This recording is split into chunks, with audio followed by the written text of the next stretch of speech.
I think we've all been brainwashed to think like success is having a lot of followers and a pretty Instagram page, but is that really what it is? Like, what does that really get you? And how does that play a role in your day-to-day life? You know, what is it that you want for your day-to-day life? And do you need 100K followers to have it? Most likely you don't. When I say the internet is a present, that is me trying to explain a paradigm, because let's go back to what I said about millennials having a very black and white understanding of analog and digital, right? We understood that we were taking this analog world and kind of stuffing it into digital. So an example of that is like email. Like, we have physical mail, but we decided to make electronic mail. Same thing with the music. We had physical CDs and then we turned that into like MP3s. So to us, the way we look at like how to solve the issues that the internet is causing is like, oh, it's really simple. We just go back. Welcome to the Dope Living Podcast, the show that breaks every rule about success. I'm your host, Janae, and we're here for anyone who refuses to choose between wealth and wellness, career and personal fulfillment. Whether you're building businesses, climbing the corporate ladder, or just designing a life that's more intentional, this is where dreamers become doers by creating success that feels as good as it looks. Ready to live dopely? Let's go. What's up, dreamers and doers? Welcome to the Dope Living Podcast, where we explore the new anatomy of success and alignment in the face of AI. I am your host, Janae, and today we're talking with Alex Wolf. And this conversation is going to challenge the way that you think about success, technology, and what it means to be human today.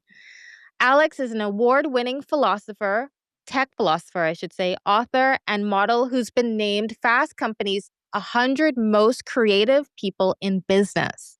She's worked with brands like Apple, Dropbox, Snap on responsible design and ethics in technology. But here's what makes her story so compelling. She built the iconic brand Boss Babe into something massive, sold it at its peak, and then did something what I consider extraordinary. She stepped back to study what our digital success actually looks like. She's known for translating complex ideas about technology, identity, and culture into language that makes people feel seen, which is exactly what we need right now.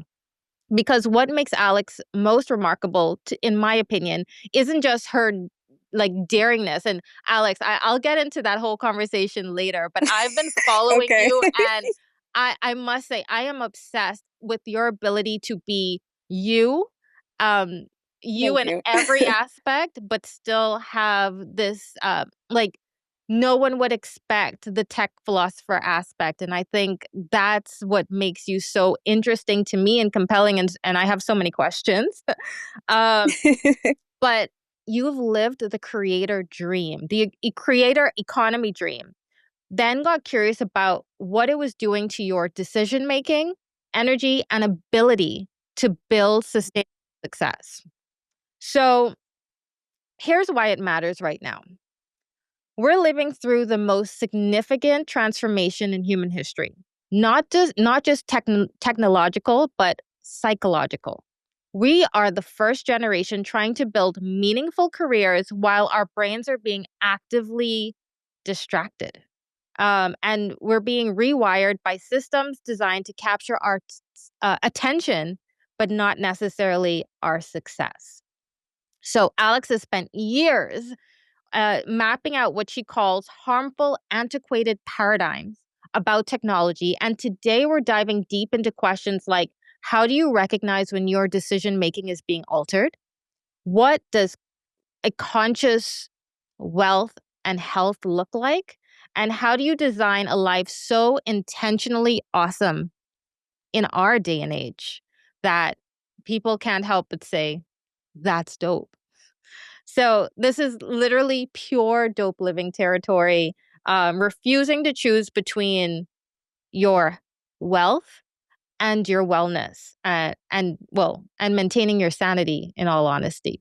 So let's dive in. So before we get started, um, I just want to talk to you about the I guess the transition between being at kind of the pinnacle of the boss babe movement, if I can call it that, and then making Yeah. that adjustment and shift to realizing this might not be the best thing for me. Yeah. So thank you for the introduction, by the way. Very lovely. I can tell I you're hope familiar. I did you justice. Yes.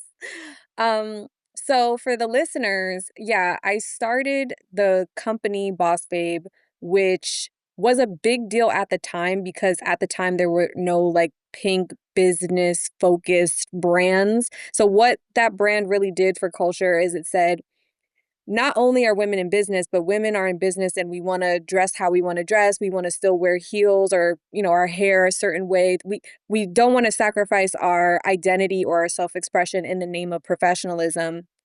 It's very like Legally Blonde coded, Elle Woods coded, right? Where the story is you have this hyper feminine girly girl who is a great lawyer, but people just don't really perceive her that way. And basically, the issue she comes across over and over again is that people just think she's dumb because she's a woman who cares about like girly things.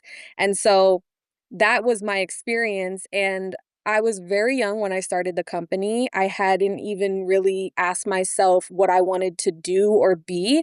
Most of it was built out of just being a young woman trying to figure out how to make money, how to survive. And I had been raised with a lot of like computers and access to the internet by way of my father. And I knew I could build an internet business. I didn't know if I could be successful, but I was nice and naive and I just pursued my dreams and it worked. Now, so much is happening at this time because this is like 2013, 2014, and social media is still a baby. It's a completely different place. Instagram is still all just squares, it's just photos. When I started Boss Babe, like I want to say Target didn't even have an Instagram. Like a lot of the Wow. big brands didn't even have Instagrams because Instagram wasn't even that popular at the time.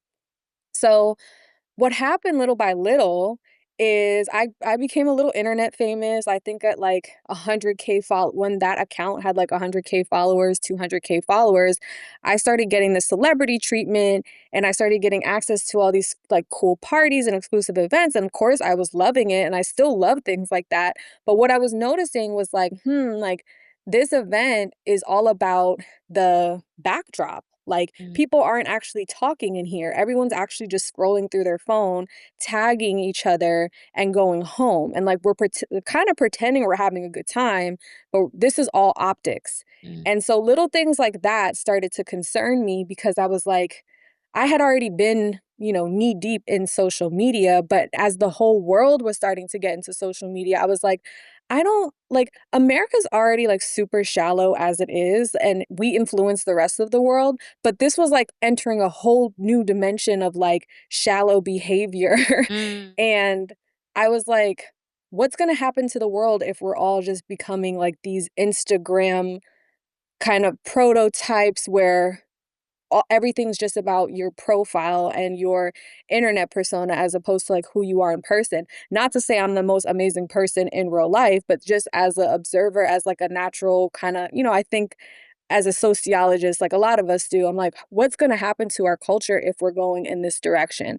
So I wanted to start talking about that. And, to be honest, girl, it's kind of crazy to look back because I look at that little window like that was the time where we could have shaped the internet in a certain way, but it went this other way that I didn't want it to go. And it's like going even, at full speed. Um, but yeah, I still am concerned about it and I still talk about these things a lot to people who care about these conversations. Yeah, I mean, at the end of the day, so I always tell this story about like I would wake up at 2 a.m. It got so bad I'd wake up at 2 a.m. and delete posts, right? Like it became like this mental like block in my mind. Like I don't know how am I going to be perceived or, and it was also superficial because no one really cares, right? I wasn't like posting Right. crazy stuff, but um, it's interesting that you were able to kind of pinpoint it at that time and say like all of this is like I'm only doing this. We're only kind of doing this in this circle, and then we're gone. Like we're not actually having a conversation. So Right. that takes me to the next point. So this section of the conversation, I'm calling the problem everyone feels and can't name. So that's what it was for me. Like I'd wake up and I'm Yeah. having a problem and I have no name or explanation. Like if I describe this to anyone else, they really think I was going crazy. So Hmm. and then I saw, and I'm sorry, I've been stalking your TikTok, of course, and if no one else has, please do. Um, that you talk about technology is transformative and not additive, right? And Yeah. how like TV didn't just get added to 1940s culture; it was completely transformed, and it was transformed without anyone's permission. So when you study like ambitious people today, is this actually affecting the way that they think strategically and how they try to build real influence? I mean, yeah, I think that's an obvious yeah. I think everyone we're all in this, right? And so what's been very important to me is I never want to speak from this perspective of like, oh, everyone else is a shallow zombie that's addicted to video scrolling. Like, no, I'm on TikTok just like the rest of us. I've had my nervous system exploited by these algorithms and like dopamine driven feedback loops for at least 10 plus years. So it's like hardwired. Like, again, too, like in that little early stage, it was still gaining traction. We are now in like 10-year chemical relationships with these apps. And so I think it would be foolish to think that this isn't impacting strategic thinking. Forget strategic thinking, thinking at all. That itself has been outsourced. Right. And I think me and my girlfriend were joking about this, but we're like also horrified. Like we're like, yeah, like we can feel how using ChatGPT or using AI is impacting our cognitive skills or just like being able to put sentences together sometimes or like, there is really something happening there where it's eating away at, the critical thinking and just thinking in general that we were raised to and expected to have. So, yeah, 100%.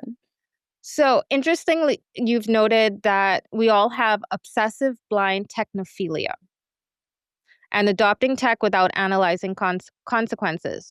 When someone checks their phone over 300 times a day, as research notes, what do you think happens to their brain capacity for deep thinking and strategic planning? Are there other consequences?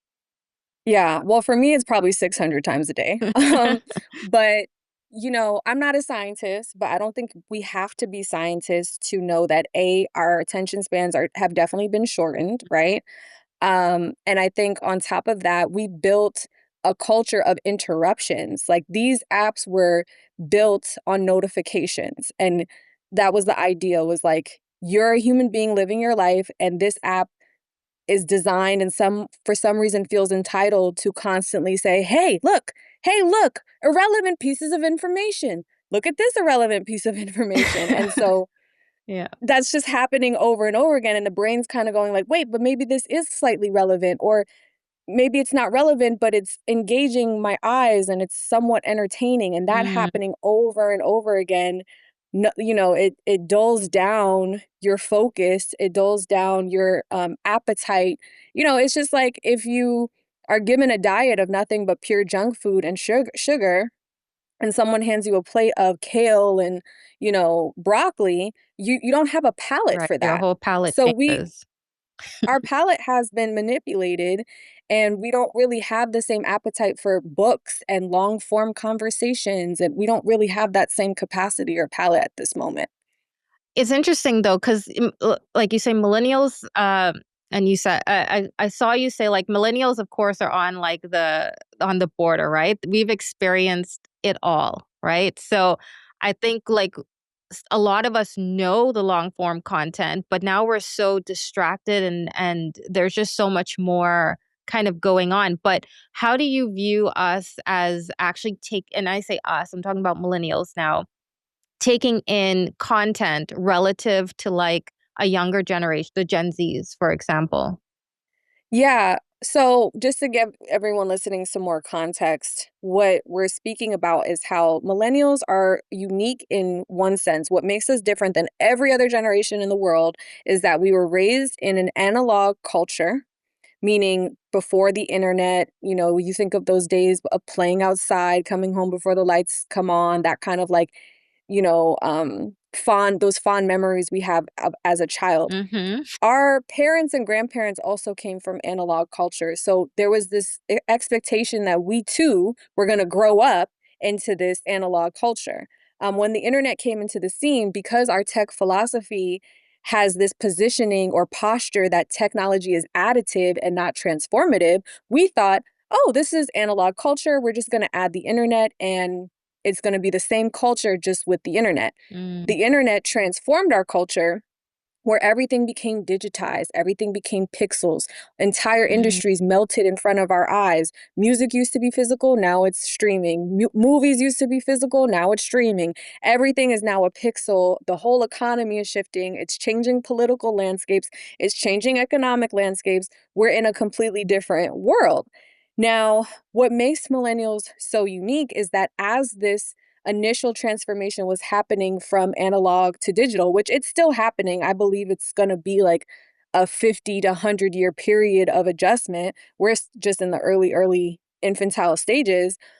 Um, that we, unlike Gen X, who had already had prefrontal cortex loaded and already developed when the internet became mainstream consumer service, and Gen Z, who only knows the world with the internet, and their neurology kind of formed already with it integrated into our world. Mm-hmm. Millennials were the most neurologically vulnerable in the sense that we were pubescent, we were in our early teenage years, and that is the reason why I say it's neurologically vulnerable is because what happens in the brain at that time is it kind of hardwires itself to understand, where do I get my natural resources, food, sex, shelter, all those things? How do I communicate? How do I, what is it that I need to store into my brain?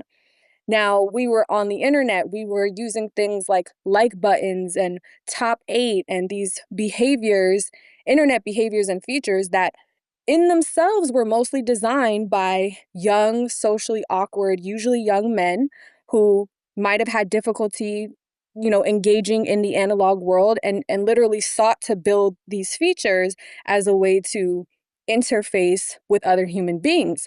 But obviously, so much gets lost. And because it had traction, because of the millennials adopting Facebook and kind of we're seen as these whiz kids who adopted MySpace, adopted Facebook, adopted Instagram, there was this idea that we were pushing everybody into the future, which we technically were, but we didn't realize what we were also letting go of in the process, which was that analog world where now, and again, it was cute when we were teenagers because those features are for immature people that are not fully matured.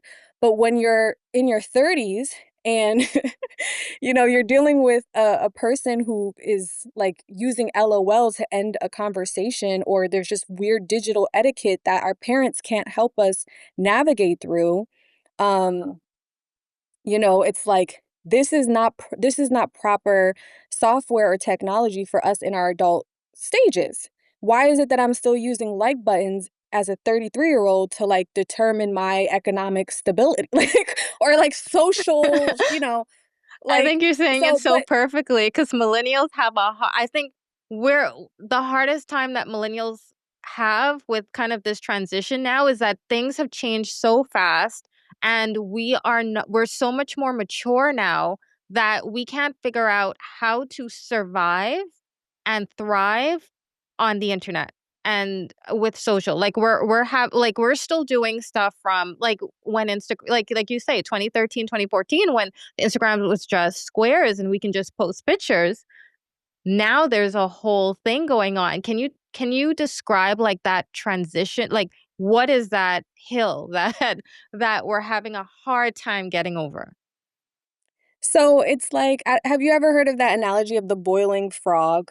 That he doesn't know. So basically, the frog is in a pot of water and it's boiling, but he doesn't realize it's boiling until it's actually boiling. Like you feel it warming up, but by the time you feel it's boiling, it's too late. You're in a boiling pot, right? So to your point, the features are adopted so in such an insidious way that we don't feel it. It happened over the span of this past 10 to 15 years, and like you said, Instagram has transformed year by year, and they continue to add new features, which again, we think we're adding features, but every time a feature is added, our culture gets transformed.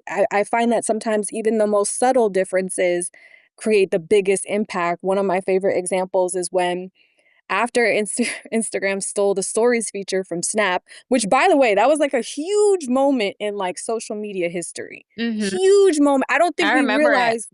I don't think we realize what actually happened there. What actually happened there, and this is a perfect example of what you brought up when I said I talk about blind technophilia. Blind technophilia is a love of technology and absorbing it, but blindly, not asking, what am I actually adopting, right? Mm-hmm. So when Instagram took the stories feature, the reason why they did that is because Snap was winning the race. Snap had figured out, you know what, people actually don't love posting public photos and getting ranked via likes, and they don't really like having this public interaction. They were thinking more about, if you remember, it was hard to even like find people on Snapchat. You had to almost have a relationship with them or actually care to watch their stories. There was more of an intention there. When Instagram took stories, they said, we don't care if you want to see these people's stuff or not. Like, I remember randomly watching like a Tyra Banks story one day, and I'm like, I never wanted to see Tyra Banks' story. Like, I love her, but I didn't opt into this. And the next thing you know, I'm in another scroll hole that, you know, is supposed to be like it's just like Snapchat, but it's our version. It's like, no, this is an entire different mutant, and it creates entirely different behaviors than what it did in Snapchat. So that's an example of, yeah, just like that was a moment where it was like, oh, well, we're all just going to be on Instagram because we all have more followers on Instagram. So we might as well just stay here because there's no point of doing redundant internet behaviors, meaning like, why post a story here and post a story here? But we lost so much in that transition um, because we didn't consider all that context of what was going on. So my question then is, and I'm literally just thinking off the top of my head, but I start to think now, so what do you think the transition now is from Instagram to TikTok? Like what is happening? Because it's the same thing. I think millennials are having the hardest time with that transition, but it's taking over. And I see that TikTok has the SEO, like they just figured out more of, I think, a lot of that psychological bias that's happening than the other platforms. So they're winning that race in like that Snap lost. Let's say. Yeah. Well, it's funny. One of my friends who used to be a Google AI engineer, he was saying how the TikTok mission actually includes joy, like the word joy, and their Mhm. algorithms are actually programmed to make you experience joy. Now, we cannot deny that it's still a time sucker, and a lot of us spend more time on it than we would like, but it is a more enjoyable experience. Whereas, like, if you scroll on Instagram for too long, you're going to feel sick to your stomach at some point. Whereas, like TikTok, you're actually probably going to be laughing. You're actually going to probably find something interesting. There's a higher chance of that happening. So, just that simple intention to help people feel joy, which again is like, why is that not on the radar for such a big company, right? You can feel like the radar there is like, well, we need engagement and we need eyeballs. Like, I need you to watch this weird, what are those, like the satisfaction videos, like Mhm. just like Yes. engagement bait. Yes. That's totally exploitative to your nervous system. It's totally exploitative to your brain and eye function. It's not meant for you to actually ingest anything of meaning. It's just to exploit your inability to look away. Mm, that's interesting. So I'm gonna switch gears a little bit now and start talking about the internet presence and the information crisis. So that's this section. Okay. So I'm going to highlight that in something that I watched again. You said that you compared the internet's presence to a breath in your pocket that breathes in your pocket. Sorry.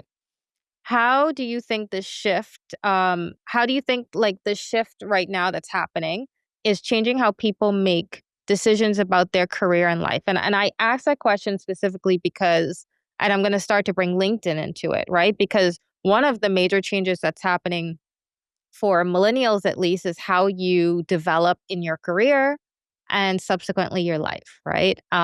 So it's not the same. Like I build up my resume, I can send it out. Like these people are going to search you. They're going to go on your socials and start to find out about you. So how do you think now, how do you view that shift? And then how do you view that in the like in the context of like the internet? You said it's not a real place, it breathes in your pocket, but how then do you, I guess, reconcile that?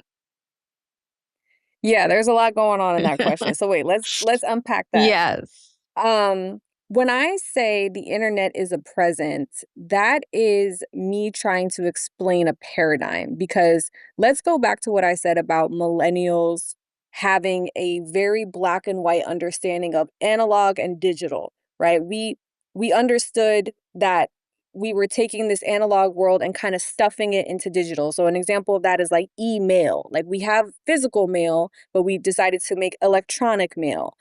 Same thing with the music. We had physical CDs and then we turned that into like MP3s.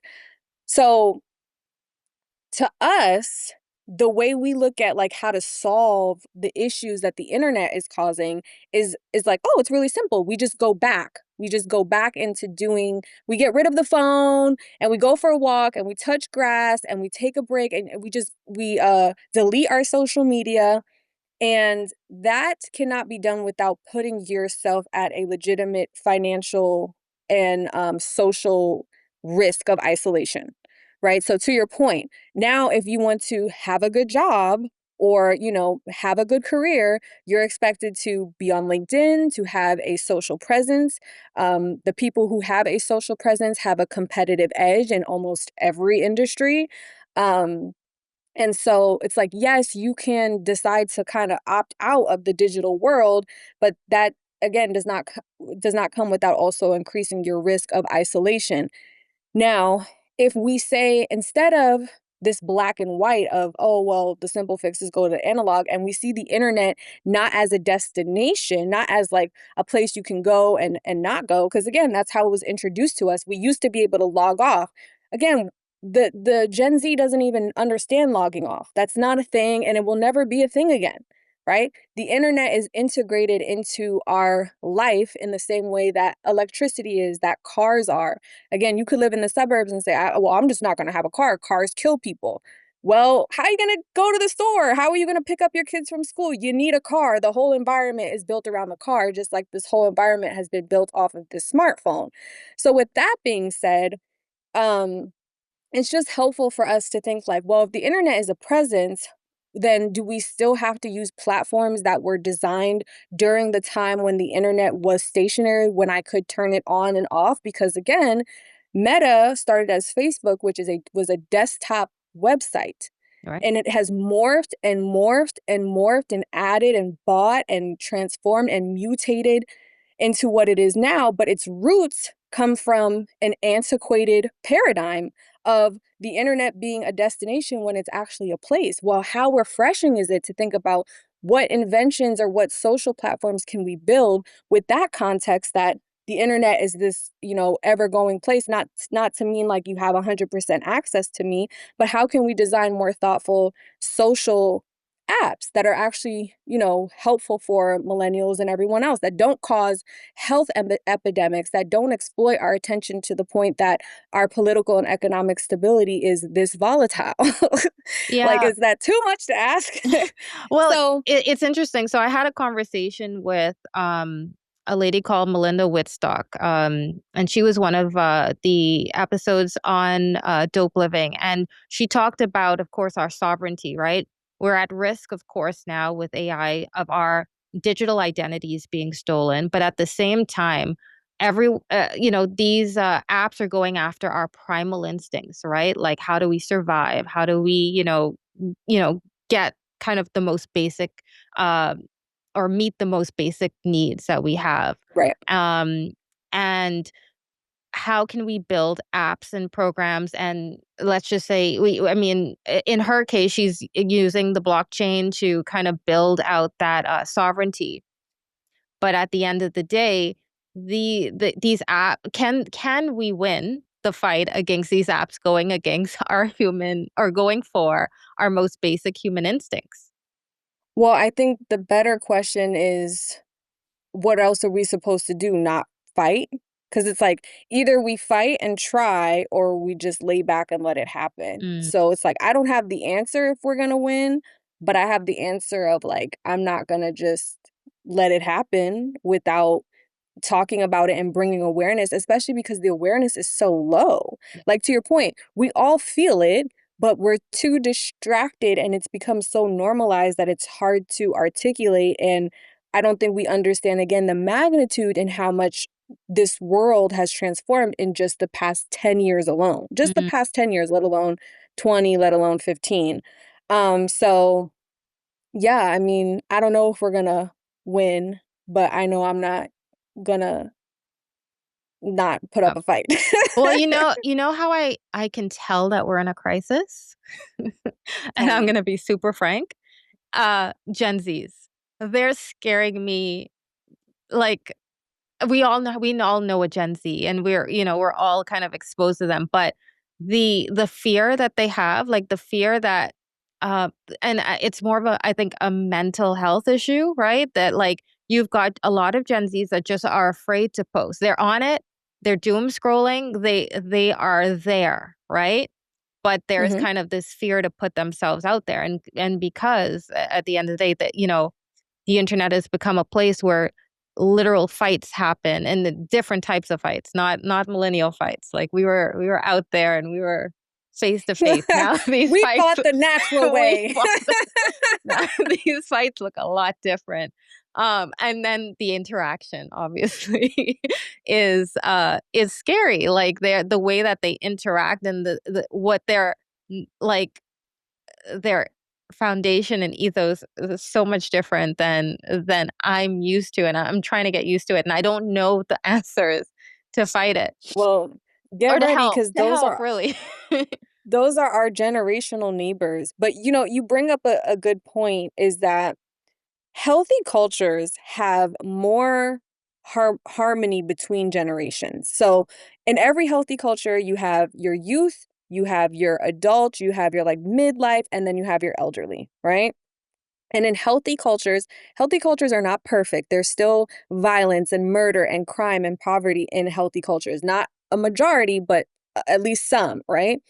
But what healthy cultures do have is a better quality of relationships between generations, because guess what? Human beings have figured out, in order to create a decent, meaningful life, because there's so much we cannot control, but we have learned through the years to pass down wisdom, beliefs, tradition, whatever it is, to keep a feeling of hope and meaning alive, and almost like instructions. This is what life is about. This is what you can expect in your youth, in your adulthood, in your elderly years.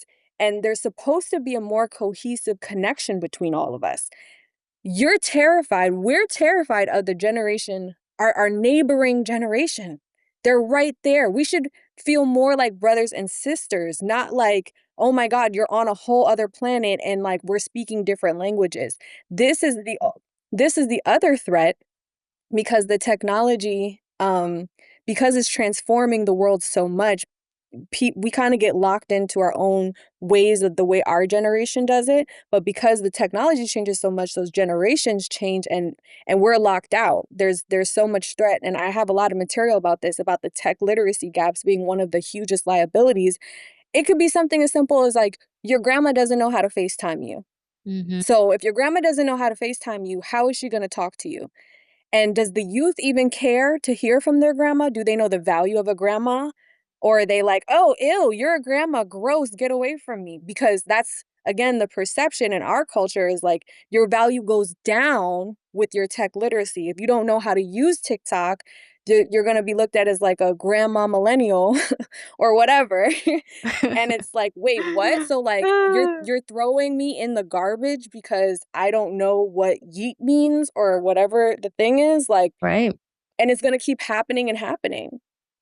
And I feel one last point I'll say is that I feel particularly bad for millennials because the marketing and branding that was done for our generation was that because we were the first generation of the digital world, we have a bias that we're going to be young forever and that we know more about technology than anyone else when we're getting fooled every day without even realizing it, watching AI and not even knowing it's AI. We think like, oh, I'll be able to know what's AI. Baby, no, you Oh, won't. we have. And I saw alarming statistics that over 57% of what's on the internet right now is AI. Like, Right. so we are. You better not be AI, girl. No, just kidding. I think I'm too awkward to not to to be AI, I but love that. I love that. that's like the pure giveaway, trust me.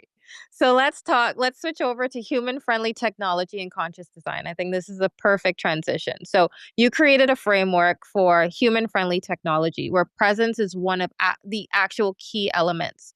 Like feeling someone's actual presence through digital interaction.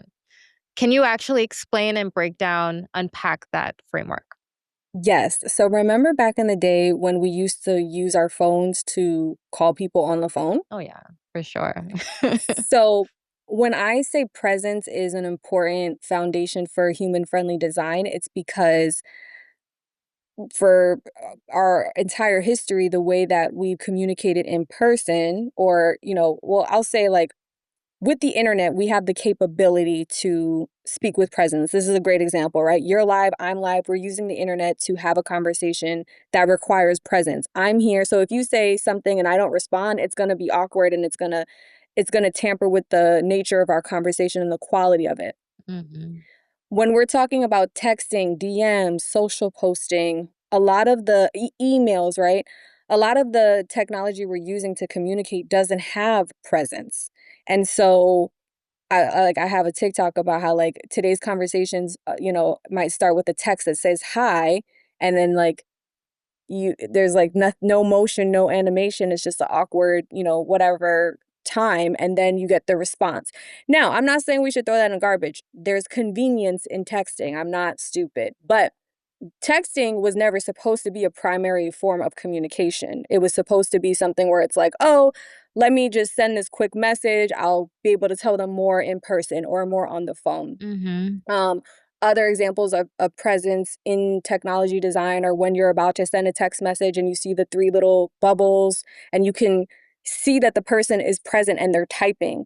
The If you notice, you feel a difference because the body understands when another human being is present, even if it's through the technology. We can simulate that feeling of presence, which helps us feel heard and listened to and understood, which is a huge part, if not the point, of communication. Right.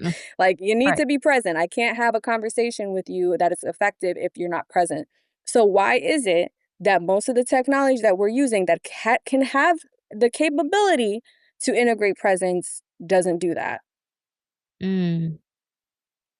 That's sorry, I'm trying to unpack that because that was a lot, right? Because Does that make sense to you, it though, it what I'm saying? makes it like it's something that I just because and anyway, communication we're talking about um I just didn't think of the interact like actually incorporating the digital the like the typing into like real interaction, right? Like I'm trying to think of my own reaction to that when I see it, and how that does kind of change the dynamic of like, is this person actually there and gonna communicate back and forth with me, right? Hmm. Um, and but at the same time, we're a culture of voice notes, which I I have my love-hate relationship with, right? I like to type because I want to make sure I could still spell. Um like Fair. I need to make sure I can continue to practice that. Um But I think for I go ahead. I was gonna say I love voice notes. I think voice notes at least help capture inflection and a lot of, what gets lost in texting. So I think voice notes are a pretty healthy form of communication, or I would say healthier than just like regular I texting. was gonna say, so the point I was gonna make is like the all caps, like Mm, like accidentally having all caps and then misinterpreting the whole conversation to be someone's angry. Like that's what right. then. But hearing my like talking on the voice note and then hearing my voice back is, the one thing I have to get over. um, so for the viewers, can you describe your own relationship with technology and having a digital presence and like what intentional technology use to you looks like? I don't I I don't practice responsible technology use. Like meaning like I don't put any timers, I don't stay off, like I don't do that. I'm using myself as a guinea pig in everything and kind of surrendering to what this culture wants me to be. And I do that in my own for my own artistic statement purposes. Like I want our culture to see itself. And I think the best way to do that is to just fall into it and then see what fruit like comes from it, whether it be strange fruit or rotten fruit or whatever it is. So no, I don't practice any of that. It's interesting because I hear a lot like you shouldn't.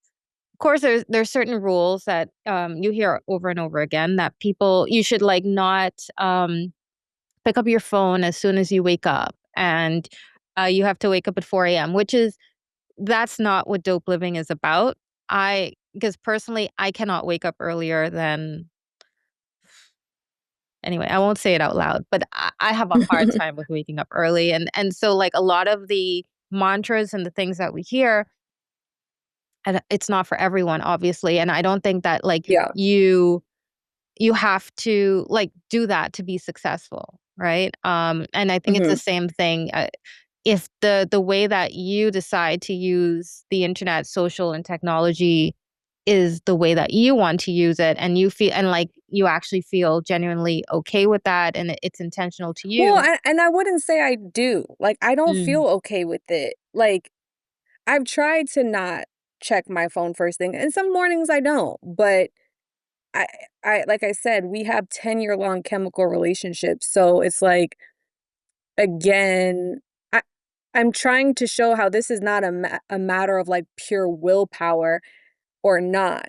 It's a matter of, like, environmental design. This is what think about it, like, if you make all the money in the world, what is there to do? The expectation is that you're gonna be in a comfortable house somewhere with a screen of some sort. Like, we'd like to think it's TV, but it's not TV anymore. It's gonna be you and that phone. So, this is the environment we created. There's almost nothing else to do, which I know is a provocative statement, and people are like, "What do you mean? You can go hiking and you can" like, of course, you can do all those things, but let's be realistic here about what the everyday lifestyle of of people are and the expectation both at the highest class and the lowest class. They're on this phone scrolling through those damn videos. right, There's right. you can't tell me otherwise.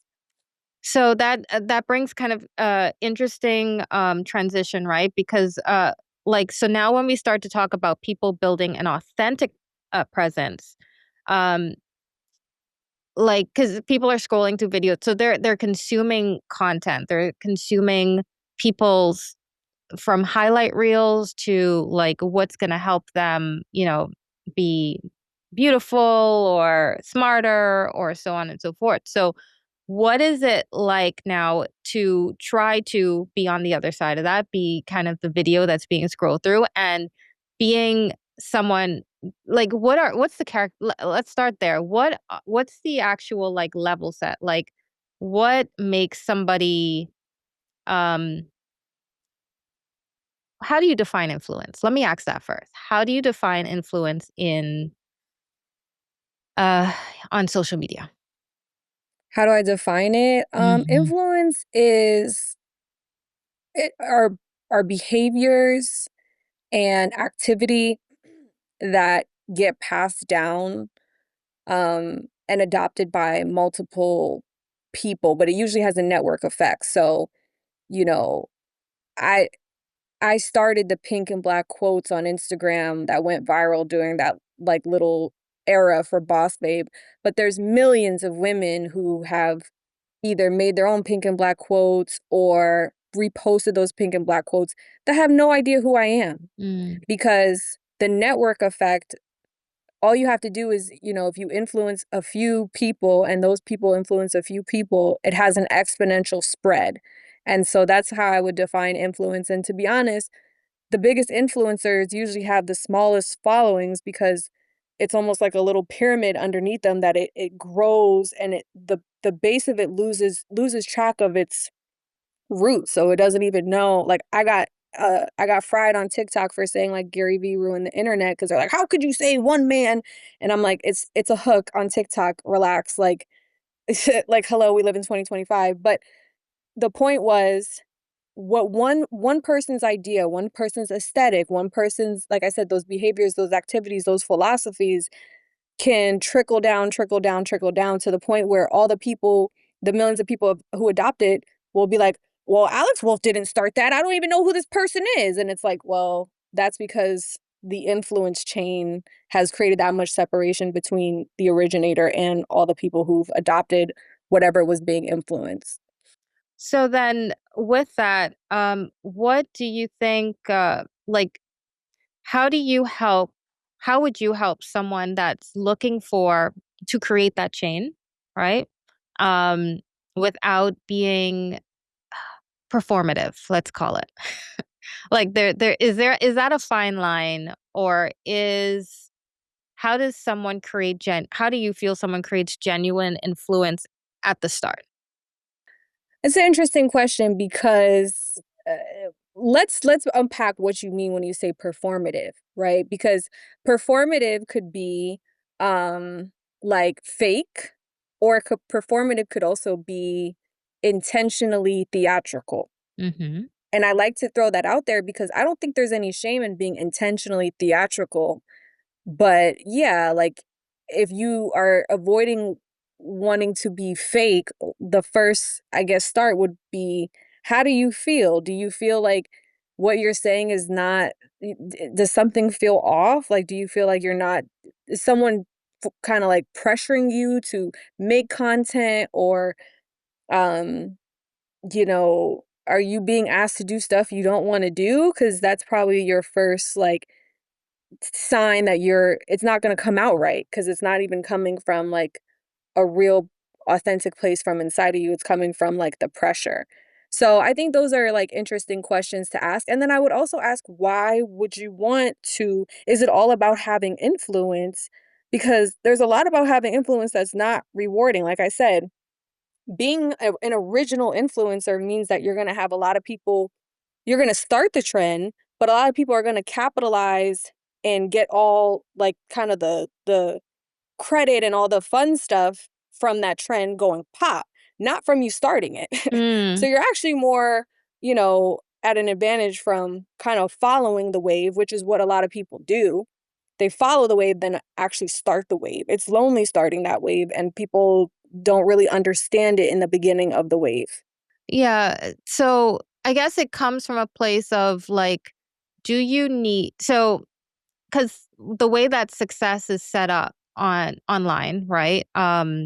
Is it's thought to be through kind of creating those moments where you could start the wave or where you have some sort of influence. Like that's what success has become, especially in the business world, in the career world, right? If you're not, um, you know, posting a thought about something, and then I forgot the name of the effect, but there is an effect where where people that are less competent are the ones that are shouting the most, right? Hmm. And the people that are most confident competent, they're the ones that don't feel like they're competent enough to be shouting out, right?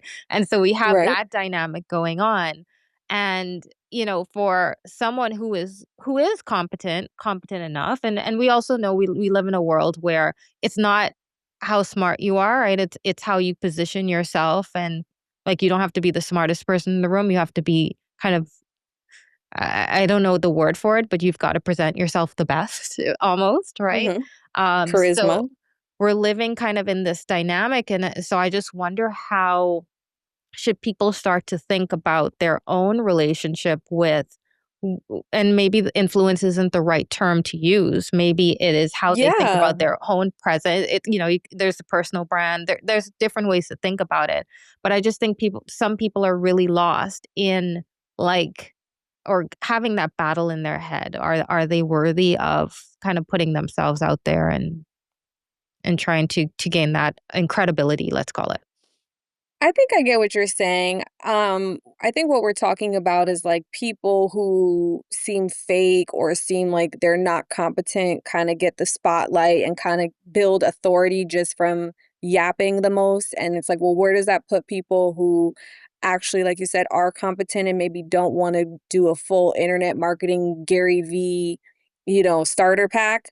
Um, and I think the answer to that is, well, one, like you gotta define what success is to you, because you can't just package someone else's definition of success and say, oh, that's the success I want. Because let's be real, making it on the internet is just having a bunch of followers and getting harassed in the comments all day long. I've worked with, a bunch of different influencers and celebrities, and like they're at the top, but what is the top? Being completely visible and critiqued at every move. It's not like having all the followers in the world promise anything. They don't necessarily promise economic security. They don't promise that you're going to um, be appreciated or understood. So I think the first step is like, I think we've all been brainwashed to think like success is having a lot of followers and a pretty Instagram page, but is that really what it is? Like, what does that really get you? And how does that play a role in your day-to-day life? What is it that you want for your day-to-day life? And do you need 100K followers to have it? Most likely you don't. Right.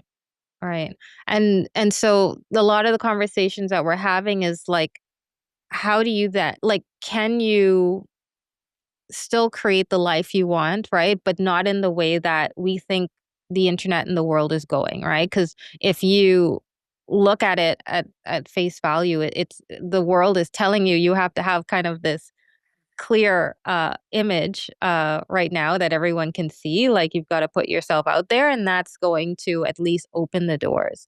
And I'm just, the search is whether there's a balance here where you can find success and be intentional about what you want to do, um, on or off the internet, or leveraging, technology as much as you can, but still with keeping your sanity, let's say, right?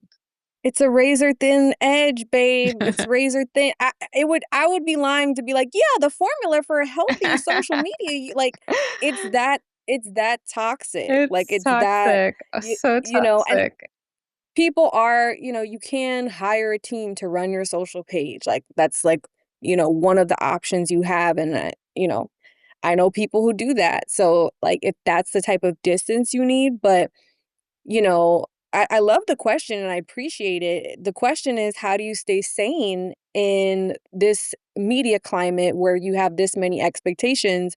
And I have the same question, Mm, right? And I think we have to ask more questions, bigger questions, deeper questions about why that is a question in the first place, which is why I focus on tech philosophy, because a lot of it is rooted in deeper beliefs and perspectives that were inherited that we haven't questioned in centuries. right, So, right.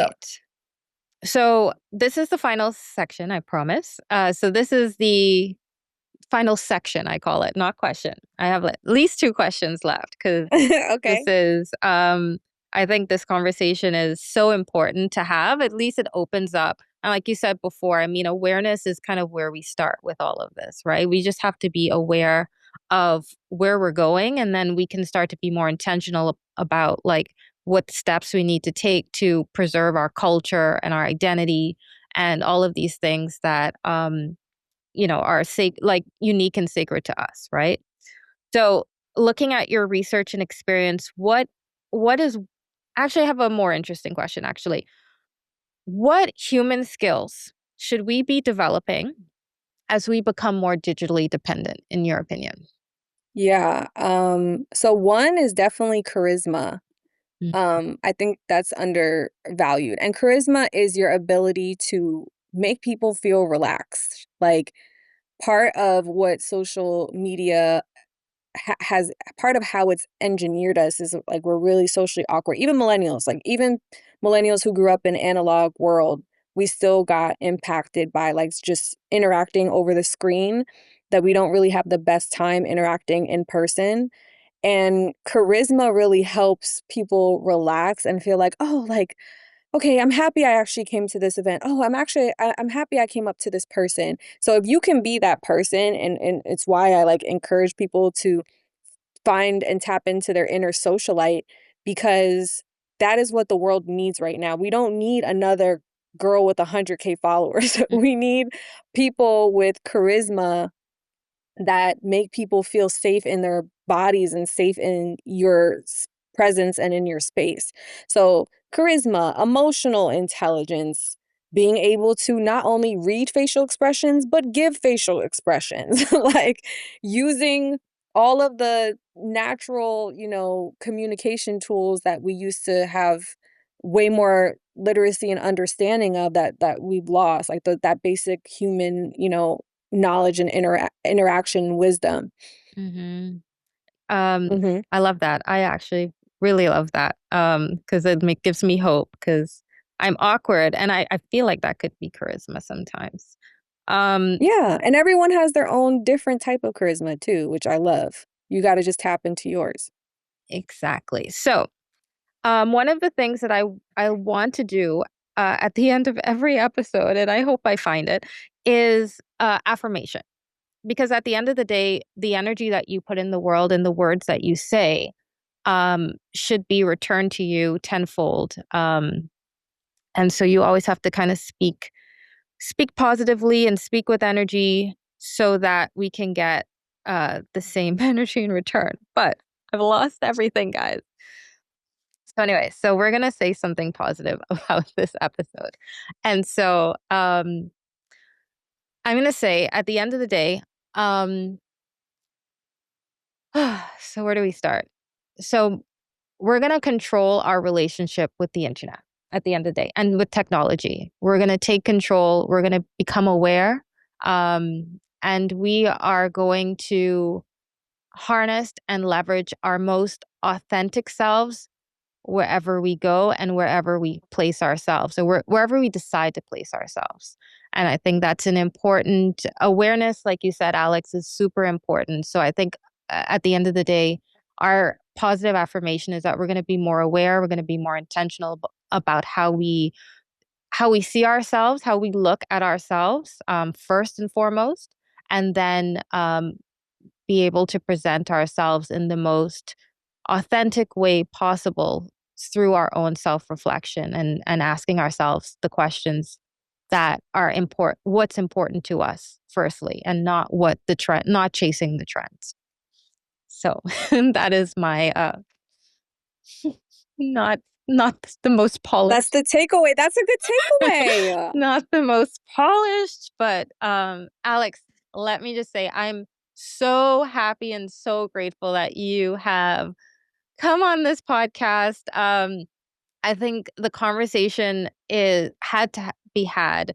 Like I said, I think your presence, the way that you have been able to remain like you through all of it is admirable. It's why I had to have you on the episode.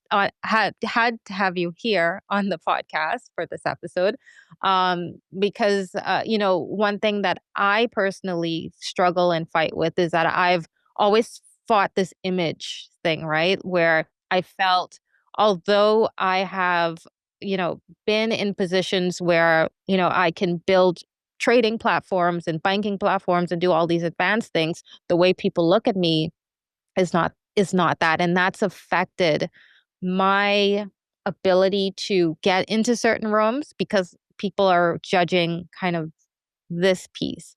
And so Mm-hmm.